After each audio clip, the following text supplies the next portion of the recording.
Hello, and welcome. So we are going to talk about sleep and rest for moms tonight. Mothers usually focus on sleep for their kids, but what I hear from a lot of mothers is, you know what I really need? A good night's sleep. And we often are sleep deprived as moms because we're so busy and stressed during our days. And when we go to sleep, we're still stressed. So I'm going to talk today about a lot of the causes of sleep problems, why we have trouble getting good sleep and falling asleep. And most importantly, I'm going to give you a lot of solutions to help you get more restful, longer, better sleep. So I want to welcome people as they're joining in. I am so glad to see people. And again, we usually focus on kids and family and work and community.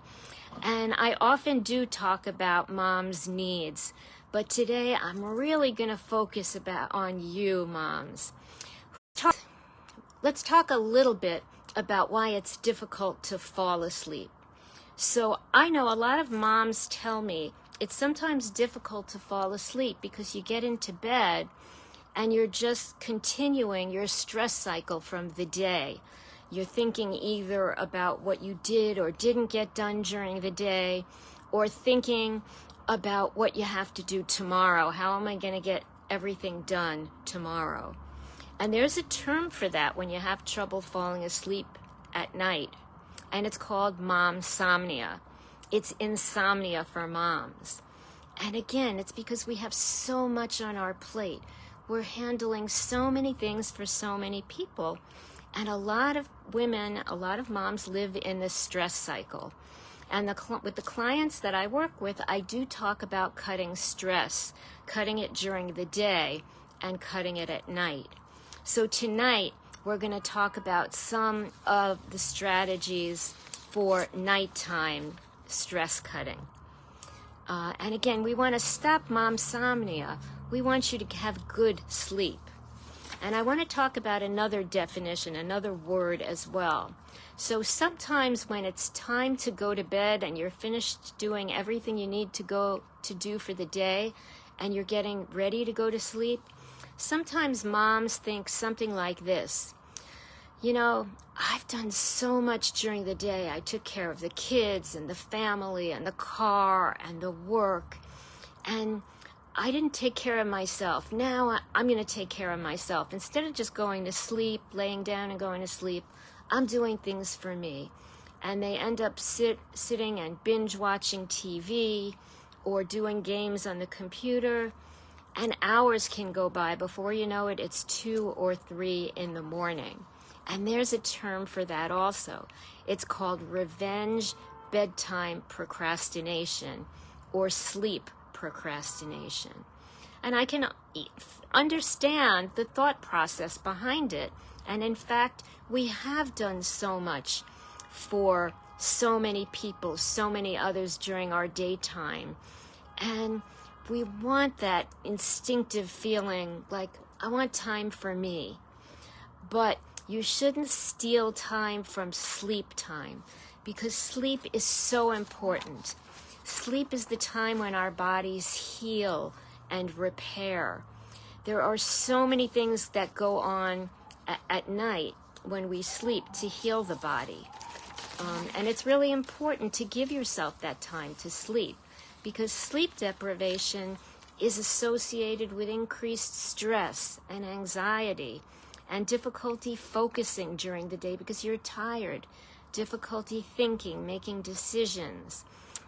It's associated with decreased productivity because we don't have our full energy there. We're tired. And there are physical health conditions associated with sleep deprivation. There are autoimmune diseases associated with sleep deprivation and decreased sleep.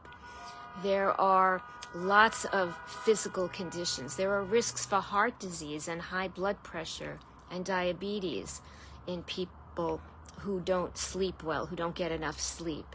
So again, there are a whole host of physical and emotional and mental consequences when we don't get enough sleep.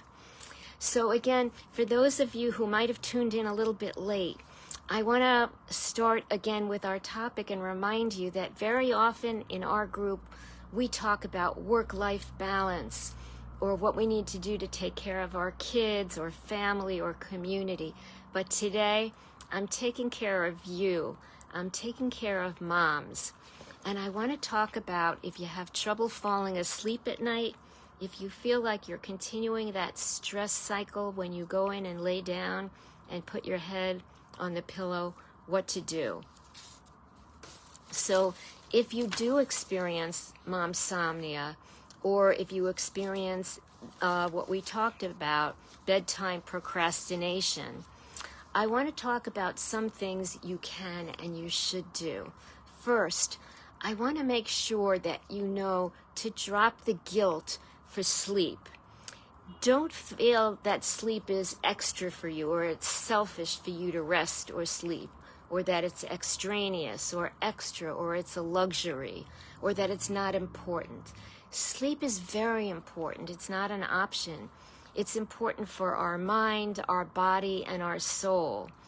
It's important for everything in our bodies. So we really need to be aware of how important it is to get good, uninterrupted sleep.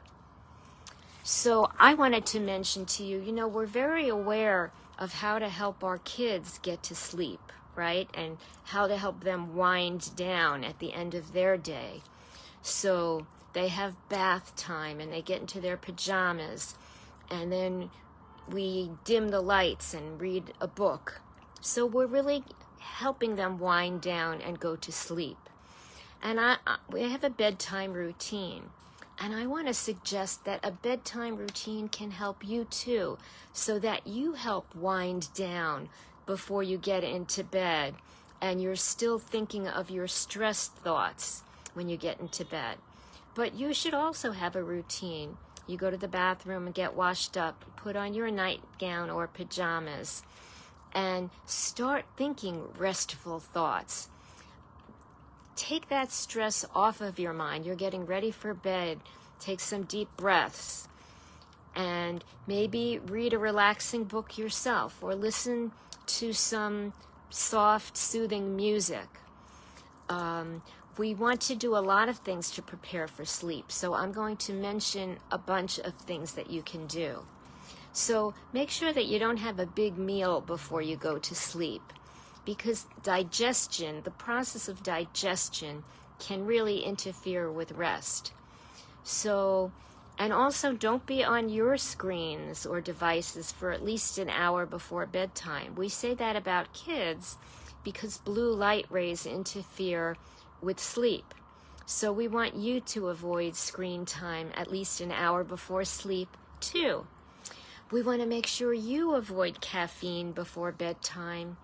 Make sure your sleep environment is comfortable, so that you have a comfortable pillow, a comfortable blanket, that the temperature in your room is comfortable, so that your body can rest and relax. And I'm even going to say that if you go to sleep and you're trying to go to bed, but you find those stressful thoughts keep coming to your mind, you might even want to have a pad and a pen nearby.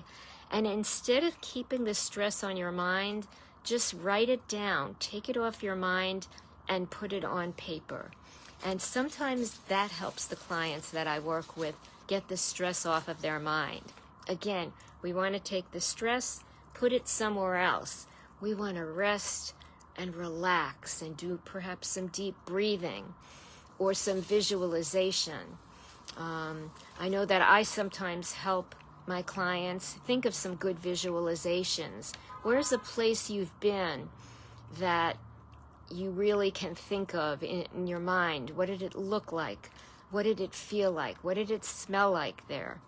And that can really be helpful. So those types of techniques. Write it down on a pad if you have stress, visualization, deep breathing. I also sometimes tell some of my clients, I help them develop a toe to head relaxation technique where you feel your toes relaxing, and then you go up your body, you feel your legs relaxing, and then a little bit higher, and your stomach, and a little higher, and your chest and your arms, all the way up to your head relaxing. So there are many types of techniques and strategies that we can use to get good sleep. And I really want to remind you, don't let those stressful thoughts and ideas keep going through your head, because we really want you to get a soothing, comfortable, happy night's sleep. And that's really important.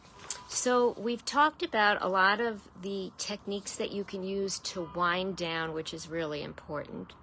And I talked a lot about letting the guilt go, that it's really important to remember that sleep is not a luxury.